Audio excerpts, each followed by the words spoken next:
Mulken padayan awani kamenita Urohanen tipi sibig senay mahika pinti olita no pe kametnya Uro sibig senay payawe puken pandaho aiga Hingi ori hingi ori hingi ori hingi ori. Desde su aparición como una pequeña tribu errante, casi perdida en la inmensidad de los Andes, hasta su transformación en un avasallador imperio que ejercía dominio sobre la mayor parte del continente sudamericano, los incas están rodeados por un halo de misterio. No conocieron la escritura ni la rueda, y nunca recibieron influencia de otros pueblos más allá de los Andes. Sin embargo, en el centro de la geografía más difícil del planeta, supieron construir una sociedad rica y justa, que llegó a gobernar a más de 10 millones de habitantes.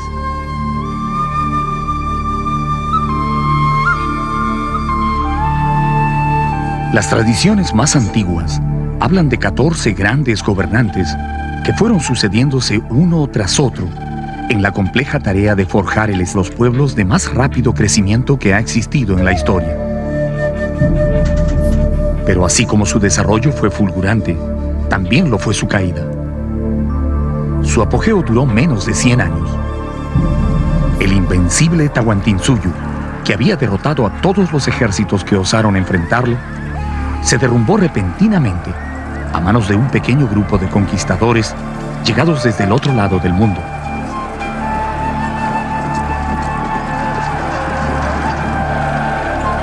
¿Quién fue este pueblo tan brillante en la arquitectura, tan invencible en la guerra y tan devoto en su culto al dios Sol?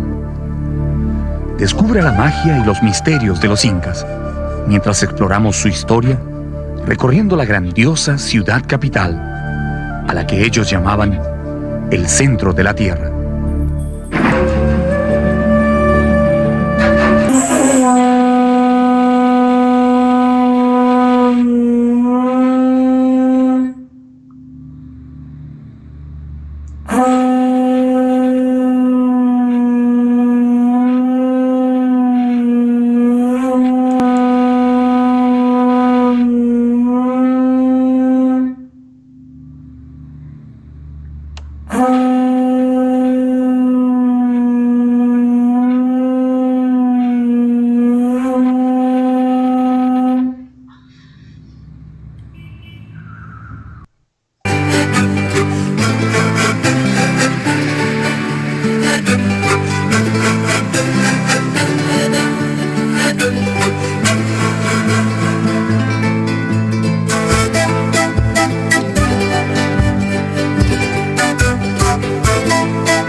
Sean todos bienvenidos a este día número 2 de nuestro taller que estamos desarrollando desde la Escuela Biodespertar, taller Chamanismo Inca y Cosmovisión Andina.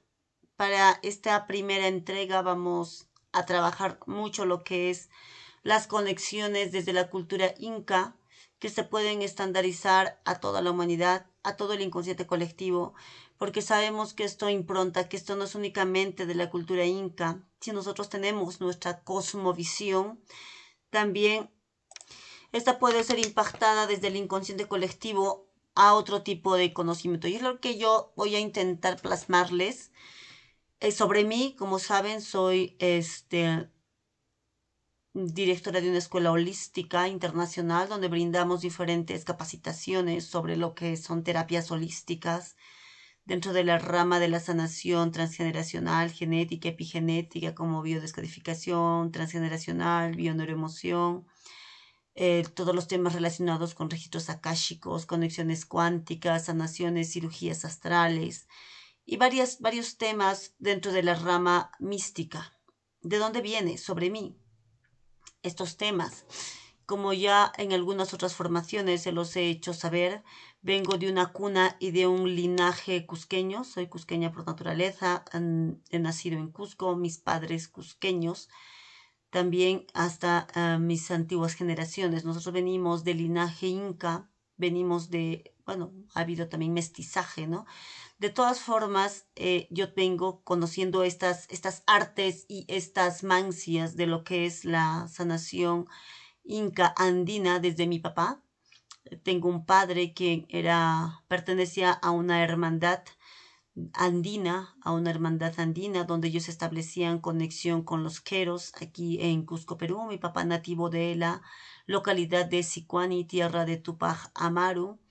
Entonces muchos de los descendientes míos también vienen por estas ramas de Sicuani, dentro de las ramas de la tierra de Tupac Amaru. Si no saben quién es Tupac Amaru, pueden buscarlo Fue uno de los grandes libertadores. Pueden buscarlo en Google, ahí está, ¿no? La historia de este gran nativo, de este gran inca, sangre inca pura, que busca libertar a toda nuestra nación, ¿no? Porque después de la conquista venimos esclavizados y fue uno de los que marcó un héroe inca, ¿no? Entonces, mi padre viene de este linaje de la localidad de Sicuani, de la localidad justamente de Tupac Amaru. Mi madre viene de otra localidad, de Paucartambo también, y entre una fusión de Paucartambo, que es una de las localidades maravillosas acá en Cusco, Perú, así como también de Paruro, que es un pueblecillo muy alejado de Cusco, donde también ha tenido mucha actividad paranormal. Paruro es un departamento, una localidad muy, muy alejada de la ciudad, del centro de Cusco. Entonces, ¿de dónde viene esta mística conmigo? ¿No? Esto yo lo traigo en la sangre, teniendo un padre que pertenecía a estas diferentes órdenes de federaciones campesinas, federaciones donde él trabajaba con la gente, ¿no? Con el pueblo, con el campesino, con los incas o descendientes incas a quienes se nos ha arrebatado todo y de alguna forma buscando también sanar esa herida que traemos todos acá, a lo menos en Perú, ¿no?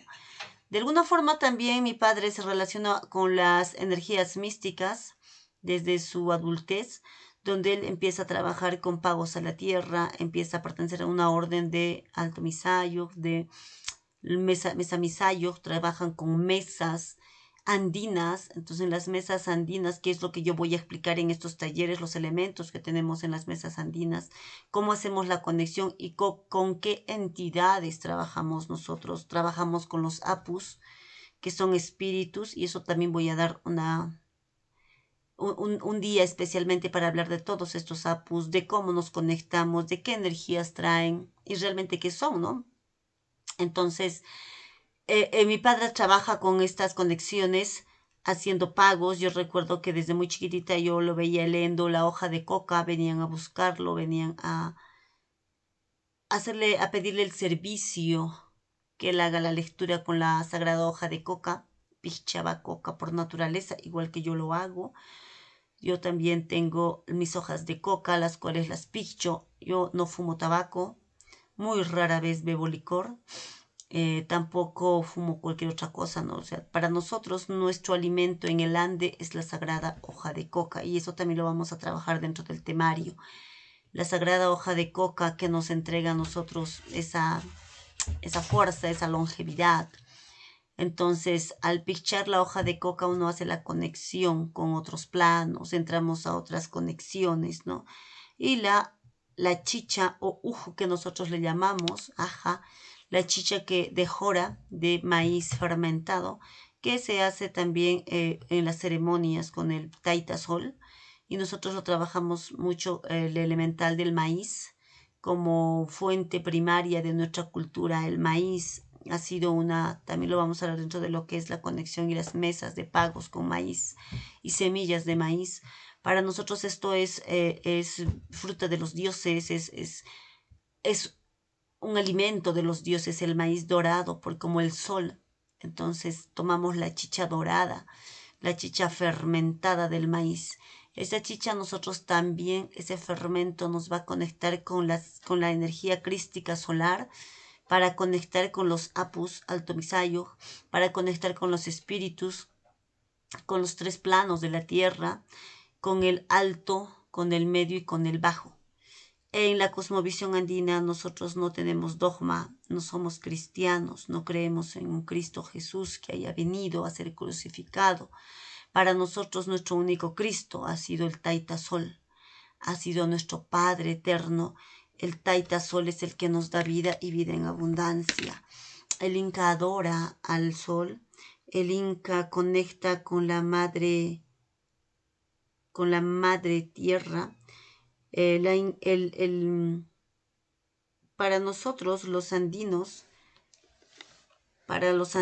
nuestras divinidades, deidades, representa la quilla la luna, sol, el taita, el padre, la madre es la luna.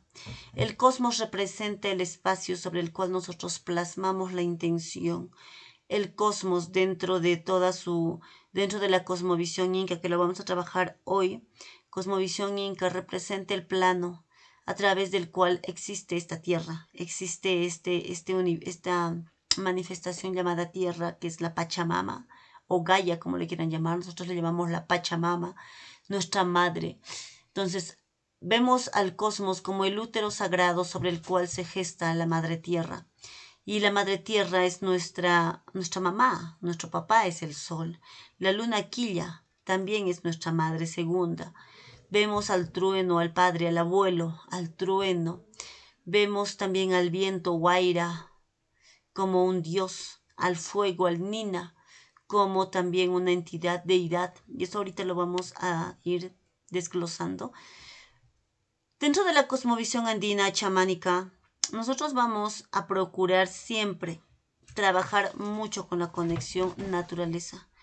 La magia, si se quiere decir la magia inca o el chamanismo andino, o los pacos, Alto Misayo, los Willahuma, también, o sea, hay rangos. Nosotros tenemos un rango para establecer cuál es tu rango dentro de tu capacidad de conexión. Acá no hay iniciaciones, nadie vale más que nadie.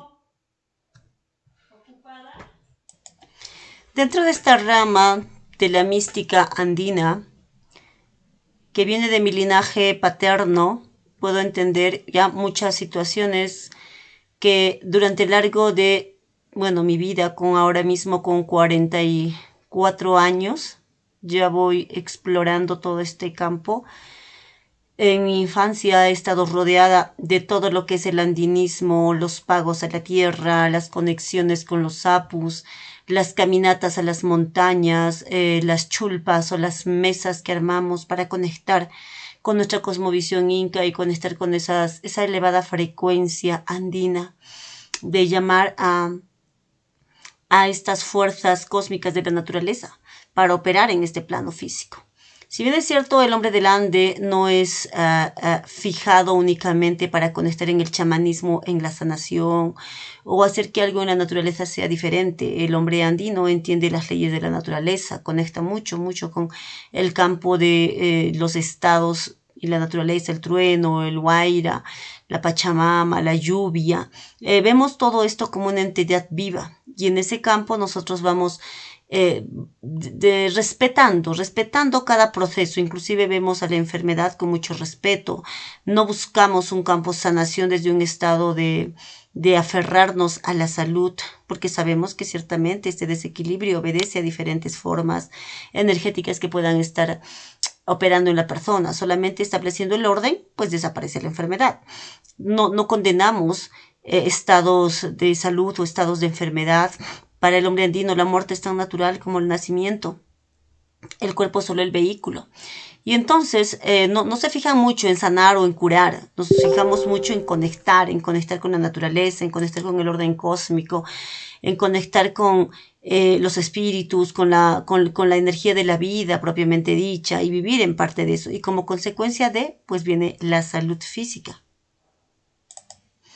Viene la salud física. Entonces, Al establecer el contacto con los elementos de la naturaleza, se reequilibran muchos centros, vórtices energéticos quedan reequilibrados y al reequilibrarse nosotros podemos conectar con la fuente y el manantial. Nuestros viejos, nuestras abuelas, nuestras ancianas tienen pleno control de todo lo que es la energía vital. Hay ancianos que viven hasta 150 años acá en el Ande. Hay hasta los 120 años, ¿no? Entonces, a los 70, 80 años el hombre está perfectamente con una edad de 30 o de 40 años.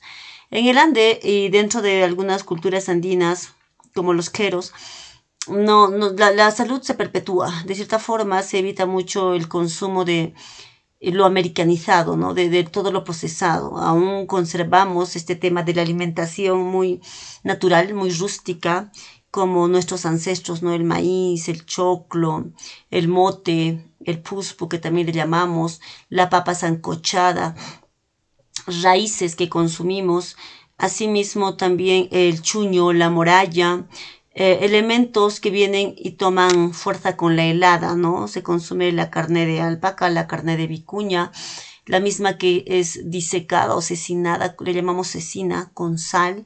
Yo he crecido hasta mi adolescencia comiendo estas sopas de chuños, sopas de trigos, comida muy natural, comida muy andina, ¿no? O sea, para nosotros tener carne en la mesa, carne de res o carne de cerdo, pues no había, no teníamos acceso a ese tipo de alimentación. Primero por el recurso económico y segundo porque al ser nosotros andinos, mis padres siempre han cuidado mucho ese tema de la alimentación con la comida neta, la comida andina y parte también de la costumbre de mi madre hacer siempre estas sopas concentradas de trigo morón, de trigo chancado, de chuño. El chuño es la papa helada, papa negra. La papa la someten años a la helada, entonces se deshidrata mucho y ese chuño la toman, lo vuelven harina, lo comen. Hay otros elementos también de alimento como el cañigua, que vienen de diferentes otros granos, ¿no? Especiales para el consumo alimenticio dentro del campo andino. Entonces, los que perpetuamos aún esta cosmovisión andina, perpetuamos aún el respeto hacia nuestros apus y hacia nuestra cultura, hemos elegido vivir así. Yo se los digo porque también es mi forma de vivir. O sea, yo muy poco temas de embutidos, muy poco temas de exceso carne, más al tema del andino, ¿no? O sea, siempre en mi mesa nunca falta una jarra de chicha de jora, que me encanta tomarla porque he crecido tomando chicha de jora. Nunca me falta ahí en mis cajas mi hoja de coca que siempre picho antes de dormir. Me da un estado de relajación, y también los sueños son más proféticos si es que no hay un desdoblamiento astral, que trabajo también desde la hoja de coca con el elemental. Pichar la hoja de coca suma más que calcio, es la vitamina A1 acá en América, bueno, creo mundialmente, porque la hoja de coca y el zumo y el picharla, el chacharla, el morderla y extraer su jugo directo de la hoja de coca ha mantenido a nuestros incas, a nuestros antiguos ancestros en muy buena condición. Las dentaduras no se te carean, tú no puedes visitar a un odontólogo si es que chachas hoja de coca. Yo no voy como que 10 años al odontólogo, realizo la limpieza con otros elementos, ¿no? Como bicarbonato, no utilizo esta de las cremas dentales. Y el hecho de chichar la coca hace que la dentadura se mantiene claro. De todas formas, hay una pigmentación, micropigmentación en la dentadura que tiende a volverla verde. De todas formas, todo ese tipo de cosas y mantener dentro de la cosmovisión andina. Y esto les hablo a modo de presentarme y a modo de presentar quién les va a darles estas 5 clases de lo que es la cosmovisión andina, porque esto son nada más el abrebocas de lo que voy a trabajar para el Inti Raymi. Para el solsticio acá en tierras voy a dar un taller vivencial de lo que es el Inti Raymi, fiesta del sol, conexión con el Cristo Sol, y voy a cerrar este taller y la formación en registros akáshicos cuánticos que estoy dando con un retiro a Amarumuro, que es una puerta interdimensional a la cual vamos a visitar algunas personas que se están inscribiéndose ya para este retiro. Obvio, no estoy recibiendo a cualquier persona, tienen que ser personas de mi más entera confianza, personas preparadas, porque voy a establecer una conexión cuántica en Amarumuro, que es un portal tridimensional tipo el Triángulo de las Bermudas. Este Amaro-Muro hay documentación sobre su origen. Es justamente el portal a donde escaparon los incas al Paititi. Cuando sucede la conquista, muchos de nuestros emperadores, muchos de nuestros sacerdotes, las vírgenes del sol, nuestros amautas y nuestros sacerdotes, nuestros altomisayos, nuestros mesamisayos, nuestros hatun misayos, que son séquitos sacerdotales, corren para Amaro-Muro, porque allí justamente hay una puerta y un portal. Se dice que ellos llevaron consigo mismo el disco del Huiracochay. Este disco del Huiracochay es una reliquia extraterrestre. No es de origen humano. Si bien es cierto, hay una réplica hecha en oro puro que está en el Coricancha, que es el templo. Ahora lo han convertido pues en la iglesia del Santo Domingo, ¿no? El templo del Santo Domingo, después de que nos han evangelizado con la cultura cristiana. Pero en este centro ceremonial está una réplica del Huiracochay, pero este disco de oro Huiracochay no está acá, está en el Paititi, ¿no? Sabemos que el Paititi es una ciudad secreta, así como el Shambhala para los tibetanos. Acá en nuestro Perú tenemos el Paititi, y el Paititi es una ciudad secreta que está en estados yinas. Todo Alto Misayo sabe esto y trabaja justamente con elementos e invoca a seres del Paititi. Conecta con esos seres del Paititi, con maestros que han tomado diferentes formas durante nuestra cultura, nuestra trilogía, ¿no? La serpiente, el puma y el cóndor, que para nosotros son dioses, deidades, porque los dioses incas tomaban esa forma y se representaban a los Alto Misayo en esas formas. Esto de la línea de mi padre. De la línea de mi madre es una pastora andina, analfabeta. Ella tiene hasta su quinto de primaria, asumo sabe escribir. Mi madre es una pastorita de Paruro. Entonces ella tiene una infancia muy conectada con lo paranormal, porque siendo un pueblo donde solamente viven del pastoreo y se hace intercambio de vez en cuando a través del Aini. No conocen la sal, no conocen el azúcar, no conocen la harina refinada, ¿no? Entonces ellos de vez en cuando venían a la ciudad a hacer intercambio entre los corderos o las ovejitas que ellos pasteaban. Entonces mi madre también allí en la localidad donde vive, ella viene con un séquito de experiencias paranormales, porque de alguna forma ella, al vivir sola como pastora, puede visualizar diferentes espíritus elementales. Ella hablaba con espíritus elementales, tales como las hojas. Son elementarios que surgen de la tierra, que aquí en el arte andino hay muchas historias de las hojas. Son elementarios de la tierra, se prenden y caminan con sus manos lacias, son como momias disecadas. Se dice que son parte del campo espiritual dentro de nuestra cultura, ¿no? Son socas, pero estas socas en muchas comunidades logran inclusive embarazar a mujeres. Entonces, ella vivenció todo esto, ¿no? Hay niños que han nacido producto de esas violaciones, de esos elementarios con mujeres andinas, ¿no? O sea, tú no podías, ahí no tienen baño, pues, en el Ande tú no encuentras baño, ahí tú te bajas la enagua, y enagua son las falditas que usan las polleras. Acá las mujeres andinas se levantan las polleritas y orinan, ¿no? Y en ese momento es donde puedes quedar embarazada. Y han habido casos documentados de mujeres que no tienen marido, mujeres vírgenes quedadas embarazadas de un elementario, de una soca. Estos niños muchas veces nacen o cojos o cuatriplégicos, muchas otras tantas historias con lo que le denominan los condenados, espíritus elementarios de difuntos, seres difuntos, o sea, almas en pena, que gritan en las cordilleras donde no hay alma alguna. Entonces, si el ser humano, sabemos que desde metafísica ya y desde lo paranormal, que 3 cosas van al sepulcro: el cuerpo físico, el alma o la personalidad, o sea, lo que tú has sido, el campo, a ver, el campo de sombra, egoico, los deseos, las pasiones, pululan por encima del difunto. Y eso es lo que se le llama el fantasma, ¿no? Si la personalidad está demasiado potentada, demasiado fuerte, ha sido una energía, ha sido un hombre de mucha fuerza, pues obviamente ese alma va a pulular por allí, va a pedir muchas cosas, no va a querer morir, o sea, va a reclamar la vida. Entonces mi madre tiene muchas experiencias con esos espíritus donde ella se confrontaba, ¿no? Ella estaba con las ovejitas a 4 o 5 de la tarde cuando ya está anocheciendo en el Ande peruano. Entonces ella escuchaba gritos, veía personas. Una vez la persiguió, ¿no? Nos dice que una vez la persiguió y ella avanzaba con el rebaño y ese elementario cada vez más fuerte, se tomaba formas de burro, tomaba formas de perro, entonces se transfiguraba.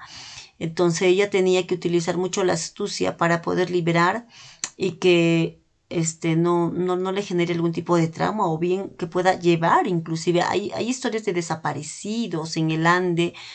No sabemos si es realmente por estas historias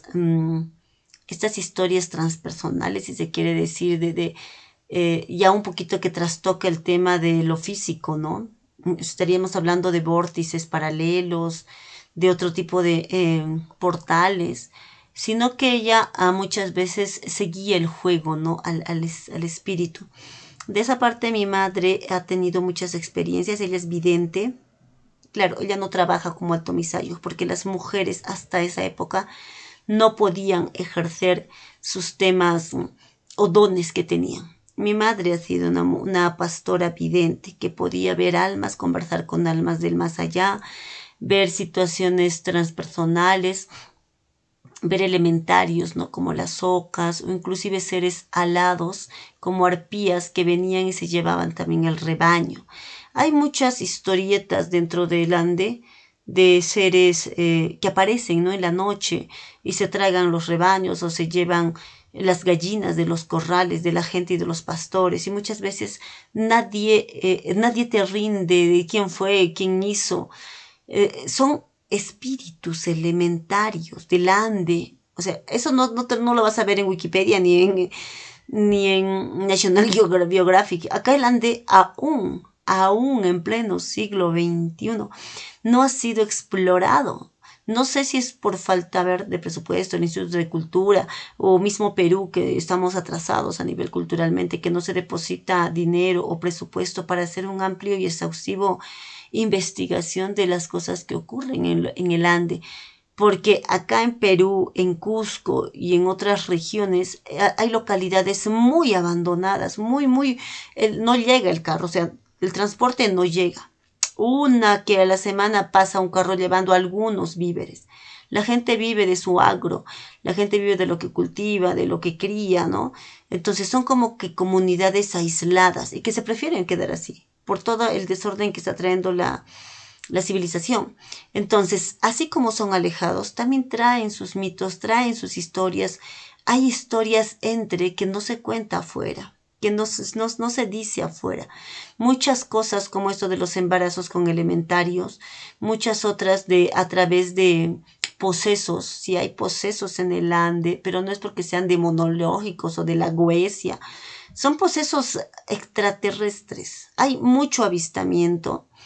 Entonces, a través de muchos andinos se ha hecho canal con energías y fuerzas extraterrestres para poder, no ayudarnos, sino anclar un poquito sus bases acá. En Cusco hay mucha base extraterrestre en diferentes zonas geográficas. En la laguna de Huacarpay, en Urcos, ya se ha comprobado que es una base que se ha visto o sea, directamente. Cuando muchos turistas han ido, hay más de 10, de 20 testimonios de haber visto platillos voladores o objetos no identificados incrustarse en esta laguna. Esta laguna de Huacarpay trae a muchos turistas aquí porque hay mucho avistamiento. De hecho, tú vas cualquier día y vas a ver tranquilamente ahí arriba lucecitas caminando. No lo documentan, no hay presupuesto para eso. La gente aquí no invierte en hacer publicidad de ese tipo de cosas, ¿no? Aparte que el Estado tampoco no invierte mucho presupuesto en el desarrollo cultural de los pueblos altoandinos. Entonces, muchas cosas se quedan así, ¿no? Pero, y muchos turistas, ufólogos, que saben, que andan buscando exploradores como Greg Brader, Sicto Paz, otros grandes, Villolbo, que ya por su cuenta vienen a hacer un estudio de muchos lugares claves dentro del chamanismo, acá en Perú, como los queros, si se trata de cosmovisión andina o sanación desde los apus, desde la conexión chamánica andina, o también al Amazonas, ¿no? Si es que quisieran conectar con el chamanismo, del Amazonas, de la selva, de la ayahuasca, de los hongos alucinógenos o de todo lo que es psicodélicos. También lo tenemos en Iquitos, ¿no? O sea, dentro de Perú hay mucha zona que está tan rica para explorar místicamente. Hay muchos lugares donde se pueden explorar. Por eso es que desde este tour de Paititi que vamos a hacer, la conexión con el portal de Paititi en Amaromuro para el solsticio de invierno, el día del Inti Raymi acá en Cusco, donde voy a hacer algunas conexiones cuánticas con una hermandad, porque yo no viajo sola, yo voy a viajar con una hermandad de hermanos Altomisayo, ¿no? De la cual pertenezco también. Claro, yo esto muchas veces lo mantengo muy reservado, porque es parte también mía, ¿no? Mística. Por primera vez voy a llevar solamente a 10 o a 12 personas, no puedo llevar a más, no estoy permitida para llevar a más personas conmigo y de las cuales yo me voy a hacerme responsable en esta conexión. Porque de alguna forma esto no es comercio, esto es ya para personas que están bastante serias en conectar y en hacer ese proceso evolutivo con la naturaleza y con nuestra cultura, o sea, a modo de promover mi cultura, mi sangre andina, a modo de también compartir un poquito todo lo que es el conocimiento andino, se va a desarrollarse. Por otro lado, también mi madre vidente conversaba con elementales, ella me dice que hablaba con el viento, se le presentaban imágenes de entidades. ¿Y cómo eran? Yo cuando lo vi, ¿cómo eran? O sea, son como semi invisibles, semietéricos. ¿Y qué te hablaban? Me mandaban mensajes para las señoras, mensajes para algunos señores. Muchas veces a mi madre la han catalogado de esquizofrenia porque ella, de tan chiquitita y que comentaba muchas cosas, hablaba muchas cosas que se cumplían, se profetizaban en su pueblo, pues muchas personas le tenían mucho respeto y algunos temor y algunos hasta odio, ¿no? Es a los 18 años que mi madre deja este pueblo y se viene para la ciudad de Cusco. Acá, bueno, Cusco recién estaba empezando. Estoy hablando de los años 40, de los años por allí. Mi madre ya tiene ahora mismo 80 años. Entonces, 40, 30, ¿no? Entonces, allí ella cuando se viene, conoce a mi padre, entablan una relación. Y ahí es donde ya mi mamá un poquito suelta eso, ya se le cerró la clarividencia. Cuando vino acá, dejó su pueblo, dejó de hablar con esos espíritus, con esos seres. Pero de alguna forma, al tener su linaje, no se pierde, ¿no? Desde la genética, epigenética, nosotros sabemos que esto no se pierde. Mi hermana mayor es medium. Tengo una hermana mayor tengo un hermano mayor muerto. El mayor se nos muere. También ha tenido que ser un pago a una deuda con un espíritu. Esto ya lo hemos visto en un transpersonal. Había una deuda con mi linaje. Entonces se llevan a nuestro hermano mayor, muere a los 10 años. Luego de él sigue mi hermana Maritza, una hermana que también es medium. Ella ha tenido un proceso donde la mitad de la cara se le ha paralizado, ¿no? Justamente por la energía psíquica. Allí es donde yo conozco junto con ella otro tipo de hermandades. O sea, lo místico está en mi sangre, pues lo místico está en mi sangre. Hemos conocido los masones, los rosacruces, la corriente gnóstica contemporánea. También pertenecíamos otras tantas, las andinas y otras corrientes, ¿no? Como las de Sixto Paz o las de ufología, que también acá en Perú están muy avanzando, ¿no? Entonces, por ese lado, yo he seguido el camino con mi hermana y ahí es donde también me he empapado mucho, mucho de todo el conocimiento místico, todo el conocimiento de, a ver, los estados concienciales, que quiénes somos realmente nosotros en este campo físico, cuál es la labor del ser humano, por qué existimos, para qué existimos, qué es este mundo holograma de sueño, por qué estamos viviendo en esta matrix, cuál es el objetivo y plan álmico, cuál es el fin del colectivo, la evolución del alma, qué guías y maestros están por encima de nosotros, qué toman ellos de nosotros, energías arcontales, mitos sobre la existencia como el demiurgo creador, mitos sobre Sofía, mitos sobre la teosofía de Elena Petrovna Blavatsky. Entonces ya yo empiezo a educarme y autodidacta totalmente de todo lo que es lo místico, tanto ya andino y también lo externo, ¿no? Como el Cuarto Camino, Gurdjieff, Ouspensky, entre tantas otras órdenes, inclusive como la Golden Dawn, técnicas y métodos de magia, John Dee, Aleister Crowley, ¿no? Entonces ya, o sea, si trato de hallarle una lógica a todo lo que es la magia, a todo lo que es la manifestación, a todo es la conexión con el alto, con el espíritu. En este taller chamánico, yo les quiero invitarles un poquito a la cultura. Porque si bien es cierto, chamán es un árbol, es el nombre de un árbol. Es un nombre de un árbol francés, Medio Oriente, o bueno, europeo, que quiere decir entre dos mundos. Chamán quiere decir viajero de dos mundos, porque me imagino que este árbol debe tener algún tipo de conexión con dos mundos, ¿no? Entonces el chamán es el viajero, es el trotamundos, es el que camina entre dos mundos, es el que va y lleva mensajes, es el mensajero entre dos mundos. Y todos podemos ser chamanes, todos podemos efectuar esto realmente, o sea, todos podemos ser medios, sí, con todo lo que yo he aprendido, chamanismo andino, cosmovisión andina, conexiones, ufología, también soy ufóloga, pertenezco a una organización donde hacemos de vez en cuando algunas caminatas a los cerros para ver avistamientos, hacer conexión ufología, estar siguiendo rastro de algunos mensajes, con todo lo que conozco de ufología, con todo lo que conozco de chamanismo andino, con todo lo que conozco de Rosacruz, de gnosticismo antiguo, por otro lado teosofía. Con todo eso, yo sí les puedo decir que todos podemos ser chamanes, todos. No existe persona que no pueda. El detalle aquí es el campo, o sea, cómo tú improntas en el campo.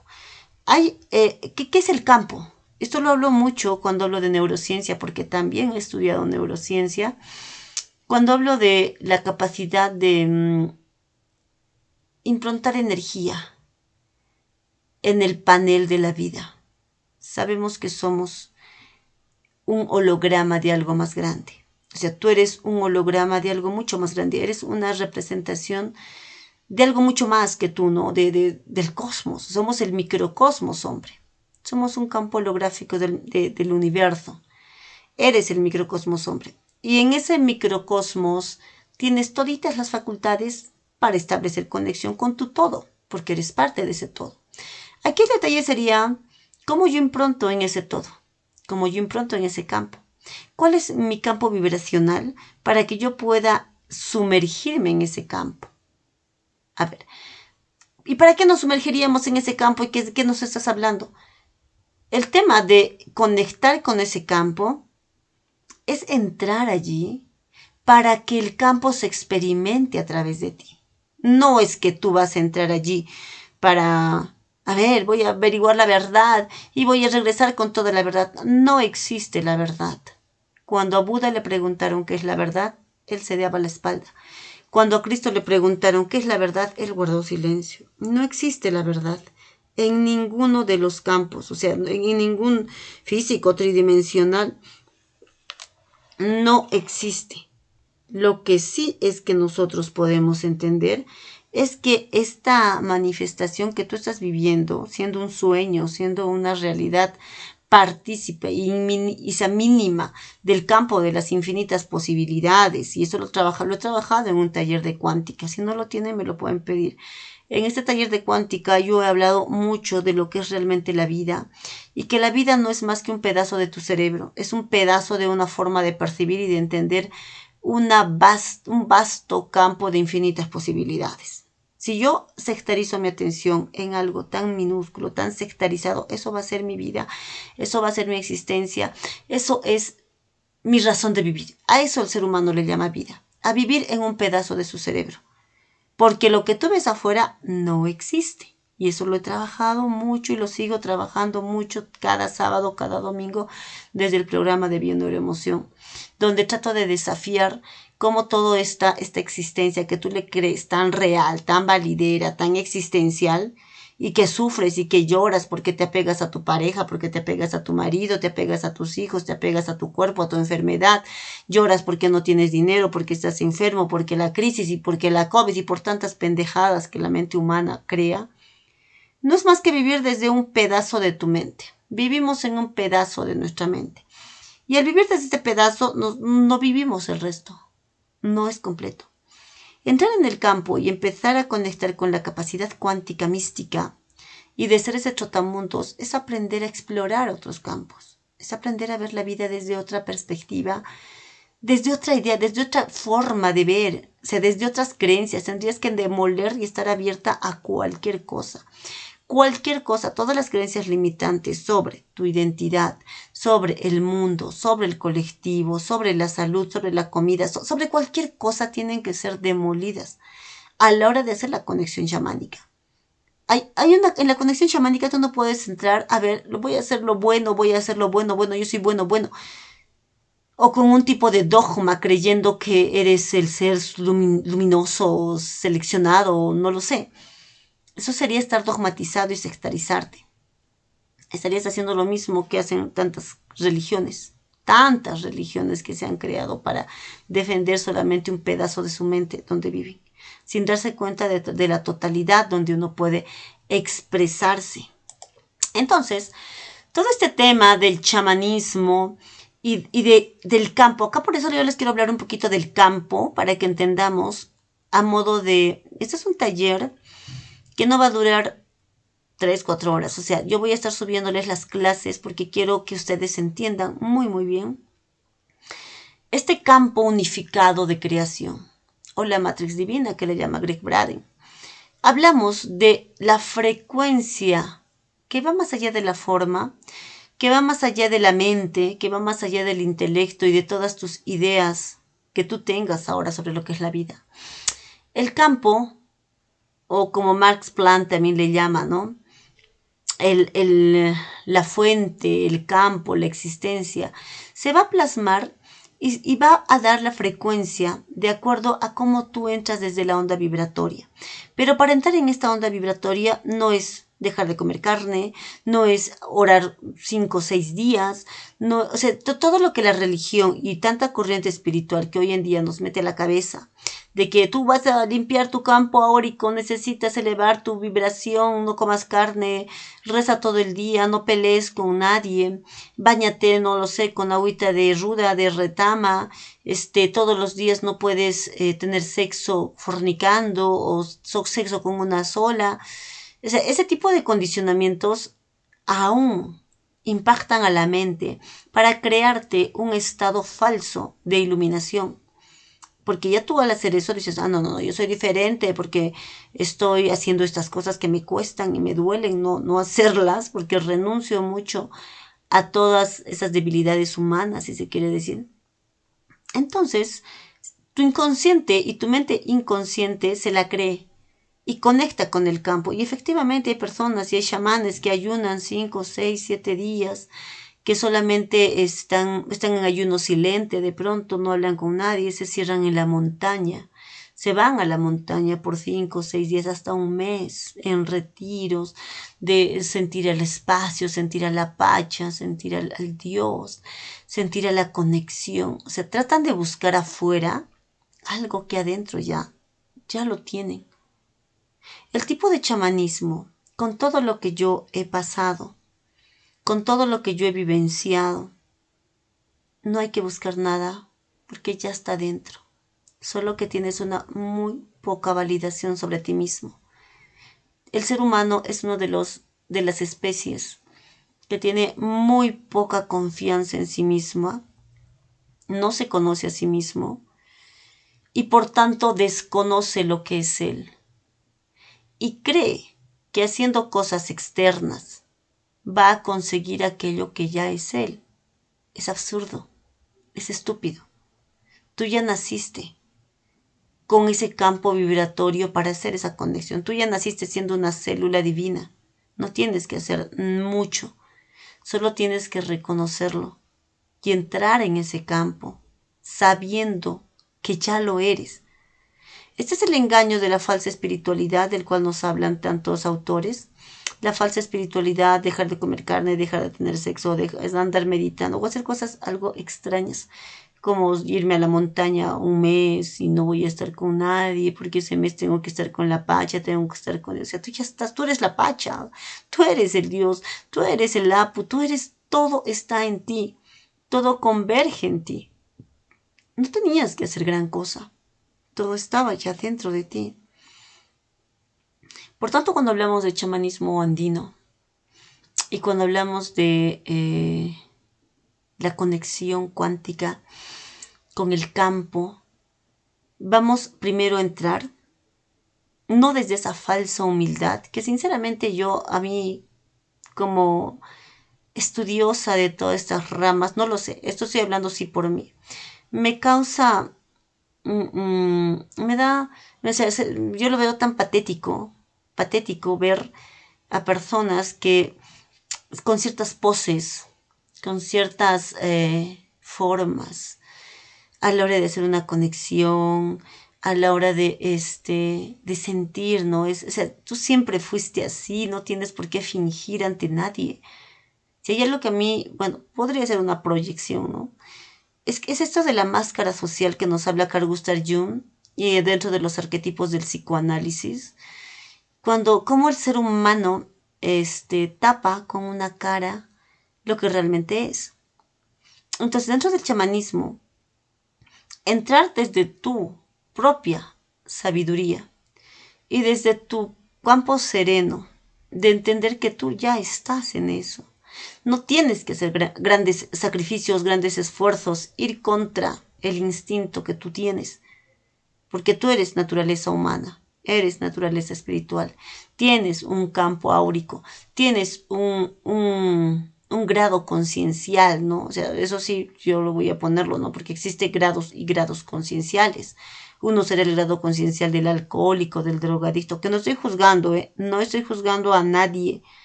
Otro será el grado conciencial de alguien que no bebe, que de pronto por naturaleza, no porque se le obligue o no se le obligue. Alguien que todos los días, no lo sé, saluda a la Pacha, alguien que hace constantemente sus rituales, alguien que está constantemente estableciendo una conexión. De todas formas, la naturaleza no sectariza, ni para la naturaleza de chamán va a ser necesaria que hagas diferentes elementos o cosas para sentir. Lo que se hace es improntar en el inconsciente, impactar en el subconsciente, para que tu subconsciente se crea, se la compre y opere su propio milagro. ¿Quién realiza la sanación? No es el Apu, no es la Madre Tierra, no es toda esa cosmovisión andina.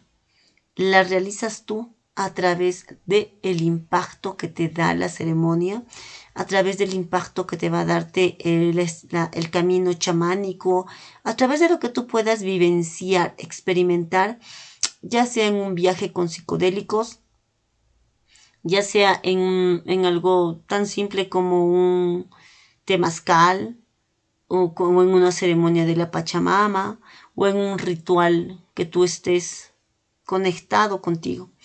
No te sana nadie, tú te sanas a ti mismo. No existen sanadores afuera. Tú eres tu medicina. Es lo que trabajamos desde la línea chamánica. Tú eres tu medicina. Y en la medida que tú puedas sanar, limpiar, purificar, refinar, yo no le llamaría a sanar, purificar, refinar, ir refinando poco a poco el campo energético de tus chakras, de todos tus elementos, pues algo allí va a impactar. Y no es porque lo hayas hecho, sino porque tu psique se compra esa idea y al comprarse esa idea, pues la va a generar. Vamos a comenzar con nuestra clase del día de hoy. Chamanismo andino, cosmovisión andina, y voy a plantear un poquito algunos términos que nosotros trabajamos desde el Ande y qué elementos utilizamos dentro de nuestra mesa para hacer nuestras sanaciones, nuestras curaciones, ¿no? Ya les digo, nosotros no curamos, el otro se cura a sí mismo a través de estas técnicas, a través de ver su inconsciente, ¿no? Ya les he dado un poquito de todo lo que es mi biografía, cómo yo me vengo ya con todo esto, sin obviar que yo a los 14 años, 13, para cumplir mis 15 años, tengo un proceso real con una entidad. Esta entidad no es humana, o sea, no estoy hablando de un alma humana, porque un alma humana no puede ocupar un cuerpo físico. Estoy hablando de un proceso, si es que es arcontal o extraterrestre, donde yo traigo 3 años de secuestro psicológico, donde yo he perdido totalmente el registro de lo que pasaba afuera. Solo recuerdo que pasaba y bajaba mucho de peso, estaba muy delgadísima. Todos decían que me había agarrado la tierra, que yo tenía mal de tierra o que algún elementario de la tierra había tomado mi energía vital. Por tanto, posiblemente me estaban succionando energéticamente y moriría, ¿no? Esto ha sido un implante que le llamamos desde otras técnicas de hipnosis, un implante arcontal. O sea, dejaron un chip, son como chips, ¿no? Que dejan los extraterrestres, los arcontes, dentro de determinadas personas para nutrirse energéticamente. Entonces yo sufro ese proceso por 3 años donde tenía muchas pesadillas, no comía, tenía sueños muy extraños, escuchaba voces en mi cabeza, cosas, diálogos, sueños muy extraños de peleas cruentas, discusiones, victorianas, o sea, edades, demonios también algunas otras veces, sueños donde me sumergía en campos demoníacos, donde veía sacrificios, sangre.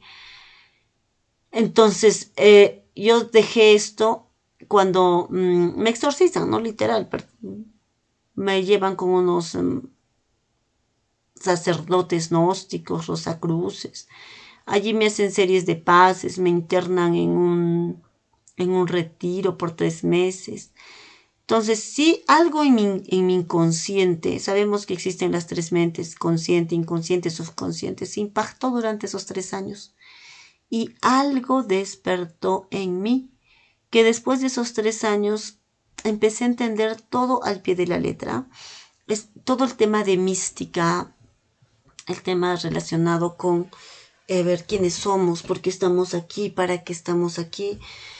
Fue como una necesidad para conectar, ¿no? Y gracias a esa sed insaciable es que yo estoy ahora mismo, ¿no? Acá hablándoles de todo lo que he vivenciado en carne, porque después de eso me metí a muchas corrientes, budismo, vipassana, meditación, disciplinas esotéricas. Por eso les digo que esto es una trampa. Yo lo he vivido, chicos. Yo 20 años secuestrada por diferentes corrientes donde nunca es suficiente. Sí, el vegetarianismo nunca es suficiente. Los campos de meditación. Hay experiencias muy bonitas, sí. Eso sí no se los puedo negar. Hay conexiones. Uno puede ver, hablar con entidades, hacer conexiones.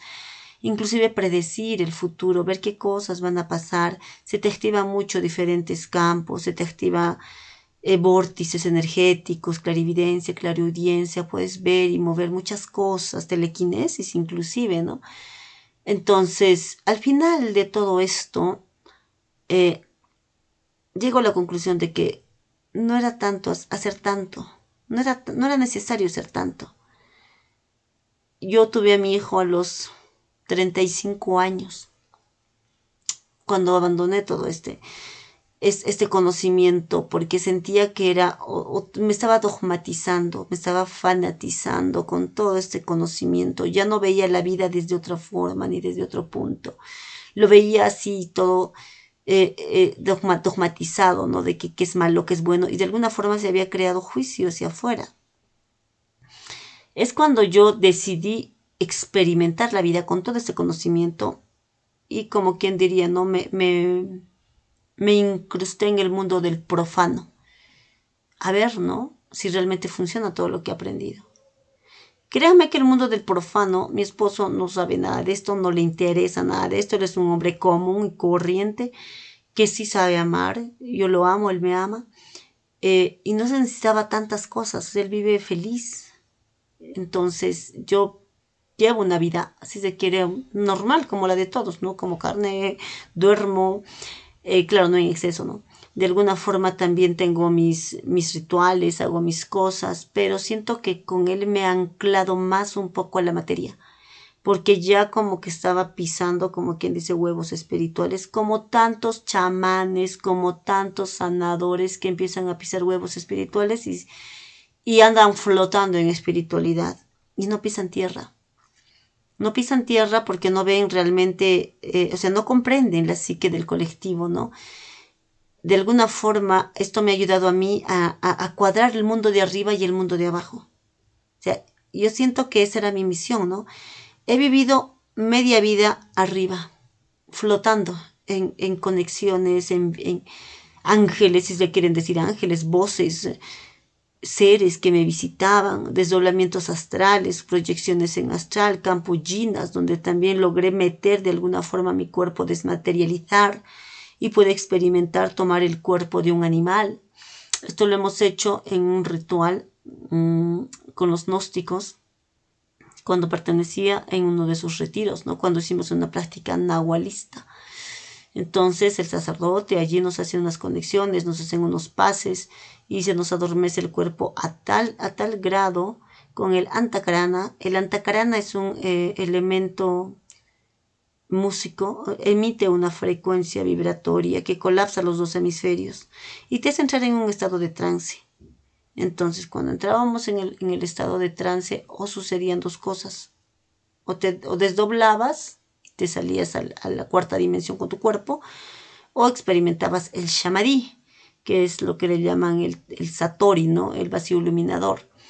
O bien, si te concentras, sales en astral, llamas a tu cuerpo, metes tu cuerpo en la cuarta, en el estado de jinas, y entonces podrías experimentar la transfiguración nahualista. ¿De qué estamos hablando? De convertir tu cuerpo en un jaguar, en una gallina, en un león, en lo que tú quieras. Aquella experiencia, les estoy hablando del año más o menos 2099, 1998, 99. Sí logré sacar mi cuerpo en el estado de jinas, en el estado, o sea, me desdoblé, salí de mi cuerpo y llamo y meto a mi cuerpo encantando con algunos mantras que se nos enseñan en la hermandad. Mi cuerpo entra y entonces quiero experimentar y me convierto en un leopardo, ¿no? Y empiezo a salir como animal, empiezas a ser literal, te sientes el animal, sientes los bigotes, te sientes la nariz húmeda, sientes las patas y corría y caminando veía charcos. Estaba lloviendo, ciertamente. Estábamos en el Valle Sagrado de los Incas, a unas cuantas horas de Machu Picchu. Caminando con las patitas allí mojadas, porque me siento jaguar. Suscita que inmediatamente alguien me topa y me mueve, porque estamos en una sala de meditación, varias personas. No sé qué es lo que pasó, o parte de mi energía psíquica vital se quedó allí, que siento que algo me jaló inmediatamente a la sala de meditación y tomé mi forma, despierto con un jalón hacia atrás, y cuando veo mis zapatos, las medias, porque estábamos con unas sandalias especiales en esa sala, no se entra con cualquier ropa, unas sandalias, una túnica que nos ponen al momento de entrar allí, pues veo que las bastas estaban, las bases tenían manchas de lluvia. O sea, estaban mojadas, tenían barro impregnada. Y yo no había forma de que alguien o alguien, o sea, o si hubiera sido un sueño en todo caso, no habría forma de que alguien me hubiera mojado. Toqué y claro, esas como son experiencias místicas, muchas veces tú no te la crees o si te la crees o es que el intelecto te está jugando o es que te estás volviendo loco o es que estás entrando en la locura. Entre el mundo del chamanismo, el mundo místico y el de la realidad, vas a rasgar un velo muy delicado, el de la locura. Tienes que anclarte muy bien con lo que tú sientes que eres. Porque, a ver, todos creen que ser chamán es bonito y llamamos a los espíritus y curamos y sanamos, imponemos manos, materializamos cosas. Léanse el libro Chamán de Jacobo Greenberg, donde él habla justamente de esto. Donde él habla de cómo Pachita materializaba órganos de la nada. Y esto enloquecía a todo el mundo, o sea, ¿cómo? ¿De dónde? Uno busca la razón de la sin razón. Dicen, la forma más elevada de pensar es no pensar. ¿Para qué vas a pensar? ¿Para darle razón a algo? En algún momento yo decidí ya no pensar y conectar con esa poderosa fuente de manifestación y tampoco creyendo que fue o no fue, o cargándome con ese ego espiritual de a ver si yo me he convertido y he pasado y he entrado en las yinas y he tenido experiencia nahualista. Entonces es absurdo, ¿no? Aparte que nadie te lo creería o terminarías como la loca del barrio. Por lo general allí esto se guarda en secreto. Ahora se los puedo contar porque ya han pasado mucho tiempo y porque ya no pertenezco a la orden. Ya no pertenezco a esa orden. Tengo un hijo, realizo mis labores como todos, soy cocino, voy al mercado, hago mis cosas como toda mujer de hogar.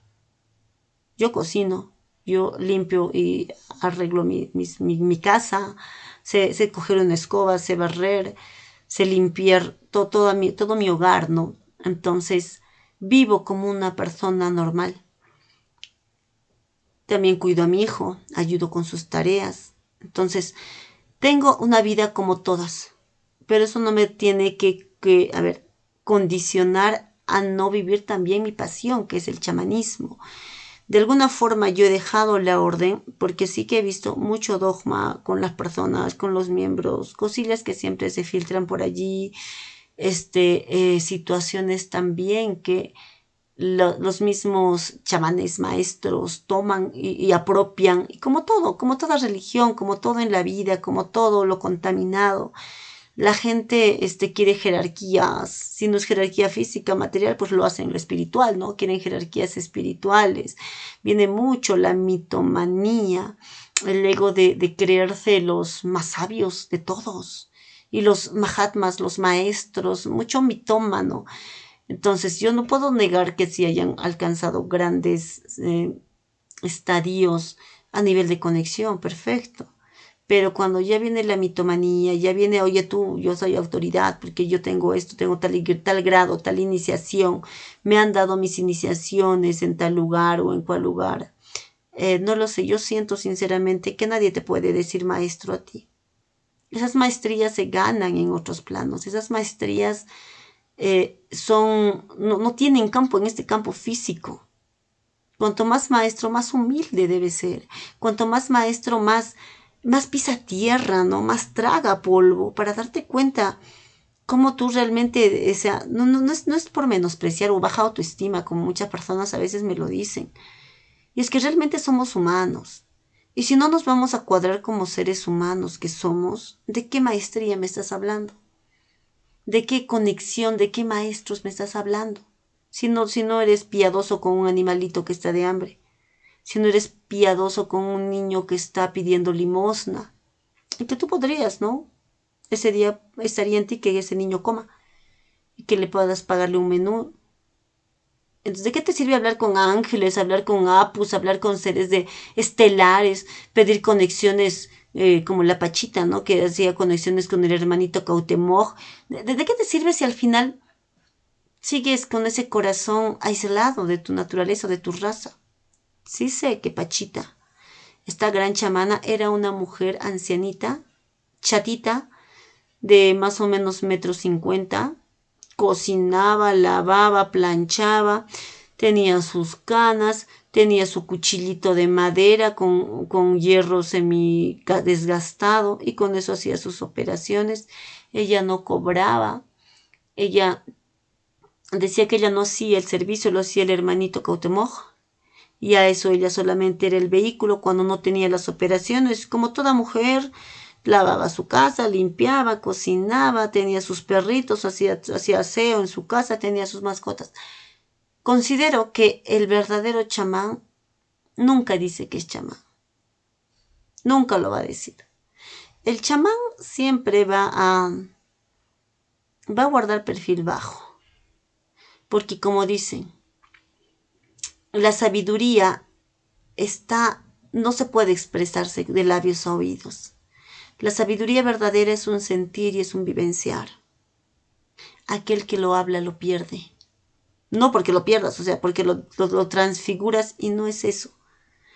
Cuando uno habla algo de lo que es la chamanería y tales cosas, por eso yo no estoy aquí para enseñarles lo que es la chamanería.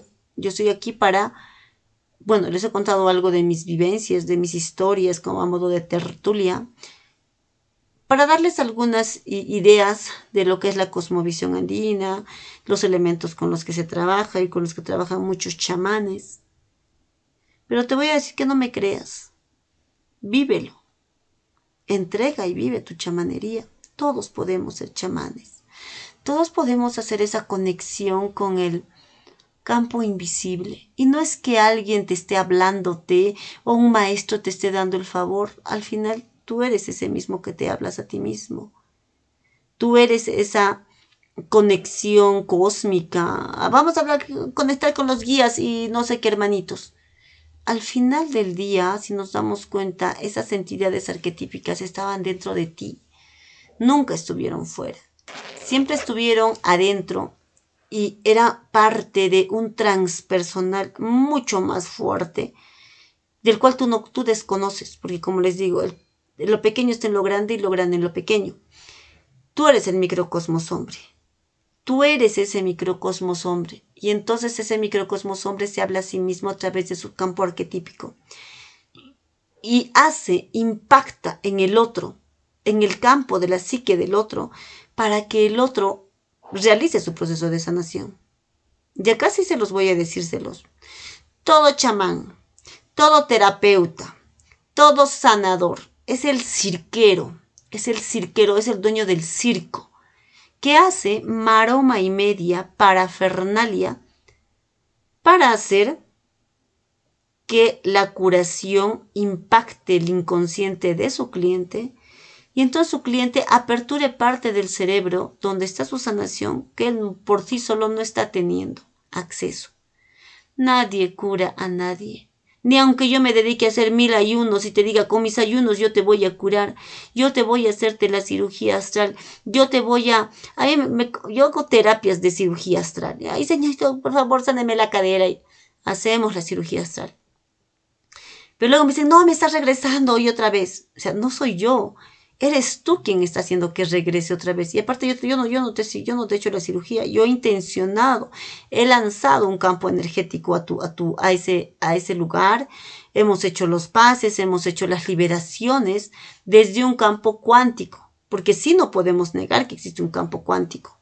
Y no existe el entrelazamiento también de las partículas. Si hacemos un entrelazamiento cuántico y un entrelazamiento de las partículas con tu cuerpo y mi cuerpo, yo podría operar y manejar tu cuerpo. Pero si tu inconsciente no me lo va a permitir, no voy a poder hacerlo. O si tu inconsciente me lo permite por 1 día, 2 días, y luego regresas porque tu mente, tu cerebro no ha permitido que ingrese ese impacto. Te has generado una barrera. Entonces, allí mismo lo que vamos a hacer es promover que él sea su propia medicina.